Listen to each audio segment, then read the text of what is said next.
The focus of my current presentation is the role of the private sector or private sector approaches to fighting corruption.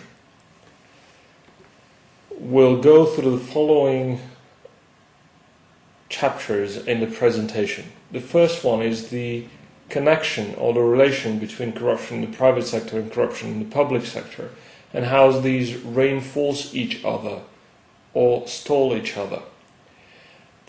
Then we're going to ask, why is the private sector so important in fighting corruption, as it's usually the public sector that is tasked with countering corruption. Then we're going to briefly go through the international conventions to fight corruption and what are the formal instruments the international community has put in place to fight corruption. And then we're going to review the private sector approaches to fighting corruption and how these have evolved in Eastern Europe and what the results have been. That is corporate governance, corporate social responsibility, and of course codes of conduct, rules of disclosure, conflicts of interest, and other instruments to fighting corruption in the private sector. The overall idea of the presentation is that the private sector and the public sector governance are important and reinforce each other in turns. That is, the private sector is important for ensuring that stakeholders are interested in improving good governance in the public sector. At the same time, public sector governance is important to enforce equal rules to all private sector participants. Now, corruption in the public and the private sector mutually reinforces each other, or it's the chicken and egg question. Especially in Eastern Europe, where in the beginning of the 90s, there was no private sector, or there was very tiny private sector. Governance in the private and the public sector are mutually or interlinked, which means that whenever there is corruption in the private sector, this transforms into corruption to the newly emerged private sector, and then the newly emerged private sector, if it has emerged under rules that are not transparent, under rules that have enhanced entrepreneurs that do not seek added value but seek redistribution, then leads to not effective public sector levels. So in the case, in every country around the world, there is governance in the private and the public sector are mutually reinforcing, because the private sector, through the mechanisms of democracy, influences how the public sector is governed, and then the public sector, through the mechanisms of the rule of law, through the mechanisms of competition, then shape the way private institutions operate and the way private institutions react to the outside environment. In the long run, it has been proven that democracy and markets reinforce each other. Of course, there are different prerequisites for this to happen, and this is the subject of many of other presentations in this development institute courses. But what is important to remember is that governance is not only a public sector trait or a public sector problem. It is also a private sector problem, and the quality of governance in the private sector has long been connected to the quality of governance in the public sector. The private sector, why is the private sector important to limiting corruption? Why do we have to look into the private sector when it is when corruption inherently, especially in the development world, is connected with the public sector, and when it is important to know that institutions in the public sector work right? Well, for starters, not only in the Western society, but also in countries in transition in Eastern Europe, already 70 or 80% of the economy is controlled by the private sector, which means that if there is no good governance in the private sector, we can't expect that good governance spillovers will have in the public sector. Of course, in many developing countries, the public sector is much bigger than the private sector, and it is normal that, especially in transition economies in the beginning, we expect and we look forward to the public sector or to the top tier where the government to have good governance, because in the end of the day it is public policies that it is where we start to look into governance and how it reflects on the private sector. Now, of course, we have to take into account that it's always two-sided. It always takes two sides for a bribe to work. It's in the public, usually public sector and private sector, but it's also sometimes fairly frequent in the developing world, where the private sector, it's private sector and private sector corruption, where big international institutions discover that their own employees are being bribed by smaller suppliers, and that this also creates a problem for the private sector. And we have to take into account that the private sector is playing a more and more important role in development, because in the age of globalization, private companies, especially multinationals, are more and more important and have much more bargaining power or leverage vis-a-vis developing countries' governments or transition countries' governments when it comes to development. And of course, in developed countries, when we've seen in the past a shift of power, of market power from the states to the private sector, of course the expectations of society towards the private sector has also grown up. So what we could say is that corporate governance reinforces the effects of good governance in government or in national government. And in the age of globalization, the corporate governance or the spread of corporate governance cultures is important for reinforcing or ruining good governance in different national countries or national economies. What if the private sector is corrupt? What are the consequences? Well, much like in the public sector, if the private sector is corrupt, we can list a number of negative effects on the economy. First, we have a squandering of economic, environmental, human or financial resources, which leads to lower economic growth. Corruption is a tax, and it's a tax that doesn't return public value, which means that whatever is taxed through corruption is lost to society, or is a pure deadweight loss, which means that it's in effect a squandering of resources. It's not enough that to say that this is a private company and its resources have been squandered because of corruption or because it has not been managed properly. But as the private sector grows in importance, the social expectations, the societal expectations of the private sectors also grow, which means that sometimes big companies that control, especially in transitional and developing economies, 10, 20, 30% of gross national products, we expect more from them. We expect that they're meeting the same standards that we expect from the public sector also in terms of governance also in the private sector. Now it leads to lower competitiveness. Companies that base their competitiveness on corruption, companies that receive public procurement through corruption or receive their orders through corruption, means that they cannot operate or they cannot compete on fair grounds. And of course, there is probably the much more important long-term negative effects that we've seen in Eastern Europe, where corruption has led to the choice to the inverse choice, negative investor selection, which means that governments have chosen investors that have been more willing to pay higher prices or higher bribes, but not the ones that are most capable of delivering. In the end of the day, this has led voters to conclude that this is what democracy means. Democracy comes in, privatization comes in. These are the corrupt guys who got all the different assets, which means that this shapes a negative view of capitalism in society, which is a long-term problem for many countries in Eastern Europe. Which means that this is there are long-term consequences of corruption in the private and in the public sectors. And of course, economic fallouts. The consequences of corruption are much worse felt in economic fallouts. Eastern Europe has been lucky and it has been growing for the past 10 years. But as we've seen in the cases of the Asian crisis or the Russian crisis of '98, bad economic choices or bad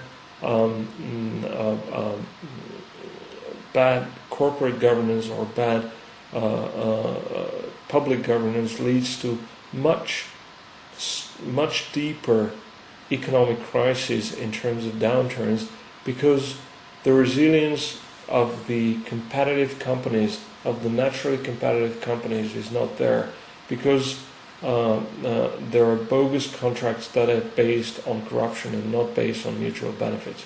And that's why this leads us to conclude that private sector corruption has similar negative impacts like public sector corruption, especially as the scale of private sector expands, and especially as multinationals or bigger companies have much higher weight in national economies, which means that societies are placing more and more expectations on the private sector as well as the public sector.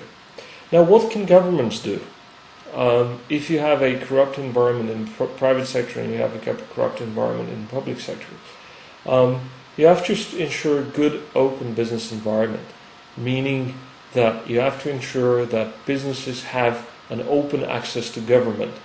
And it's not that one business speaking to that one government minister, but it's that platform of business or association of businesses speaking. You have to transform this culture of one-to-one talk, this culture of solving problems in a one-to-one environment, one businessman speaking to, or entrepreneur speaking to one minister. And you have to replace it by platforms for interaction, platforms of exchange of ideas, where an association of businesses speaks with the whole government. And if we look at the experience of successful open governments in the Western world, we'll see that as many open, the more open platforms, formal and informal, that a government has to share its ideas with businesses, the better. The more clarity and predictability in government's decisions to the private sectors that there is, the better. And of course the same in return. The more there is clarity in the government as to what hurts businesses, as to what is important to businesses, the better this is for government decision making.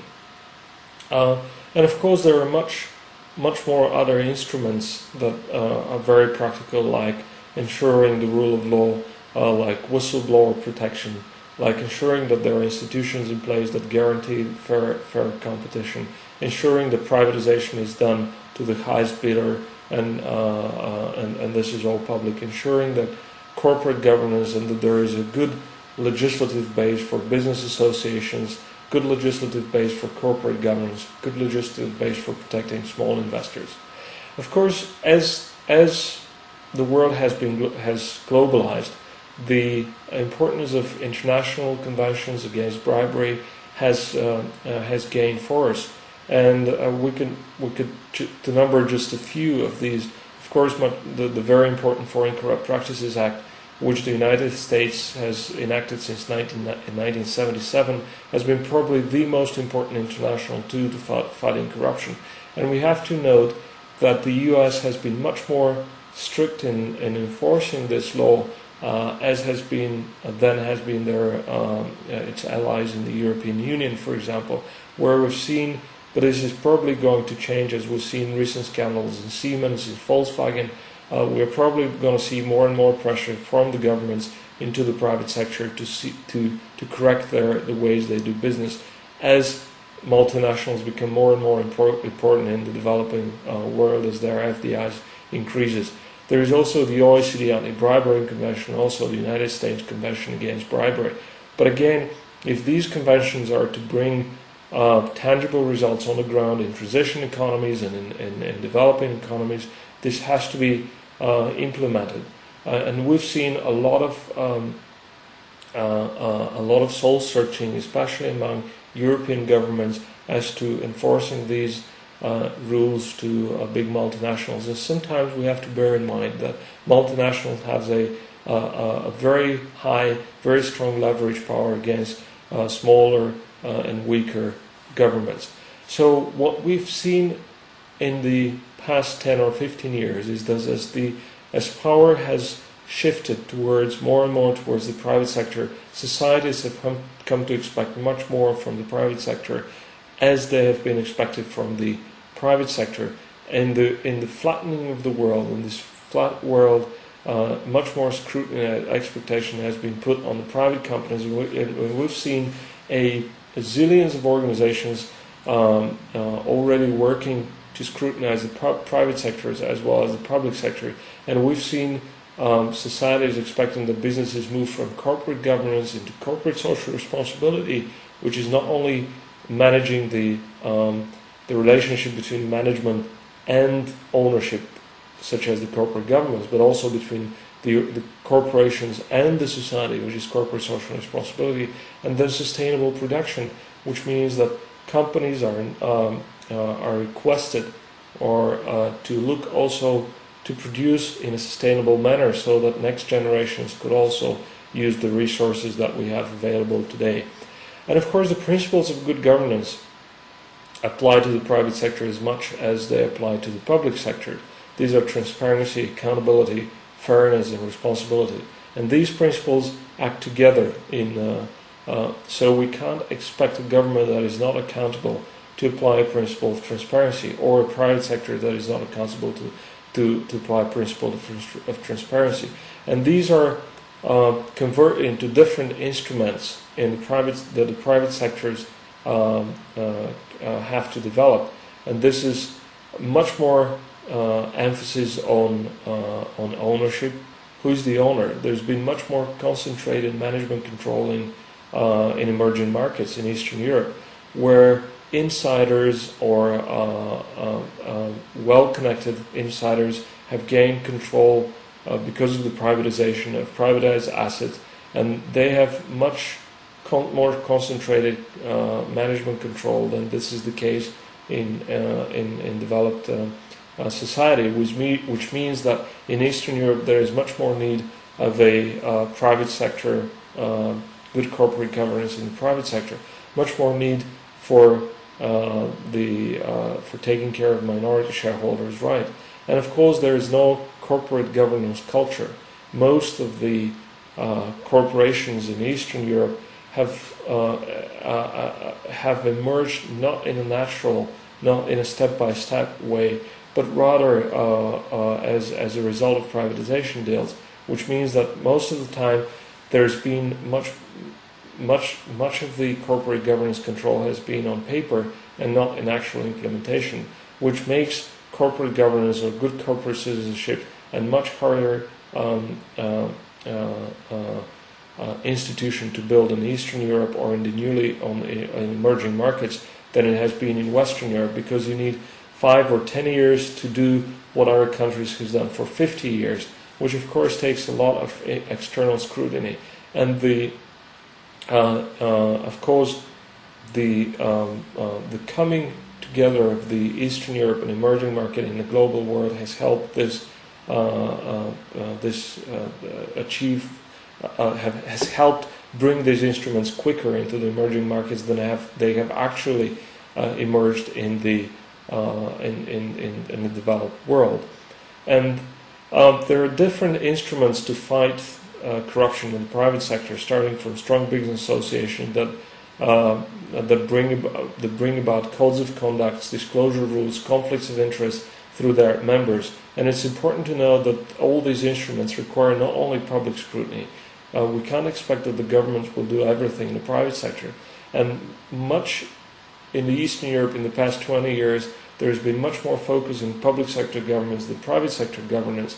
And for example, there's a lack of business associations or lack of indigenous business associations that protect the interests of their own constituents, but also take care that these constituents abide by the rules of law, by the rule of law, and of course abide by strict codes of conduct. And of course, private companies especially multinationals, have growing importance. The way they do procurement, the way they do sales and marketing, the way they do inventory control, the way they protect trade secrets, the way they do hiring. The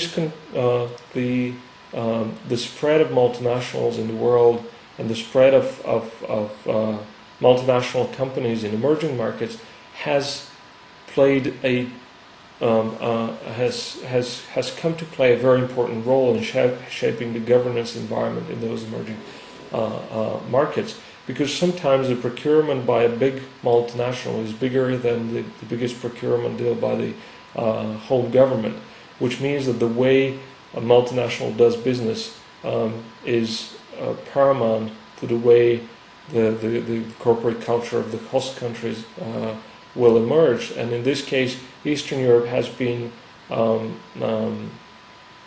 lucky because it got a lot of companies from Western Europe that are established and that abide by corporate culture standards that are much higher than those of the host country in Eastern Europe. And to make a recap, the private sector governance is as important as the public sector governance in fighting corruption, especially in a world that has become very much dependent on private capital and the private capital flows, and multinationals have come to play a much more important role. But we have to remember that in the long run, democracy and markets can only go hand in hand in good governance and equilibrium, meaning that we have to take care that as the markets develop and grow, there are the good democratic institutions that support those market mechanisms. We have not only in the public sector but also in the private sectors.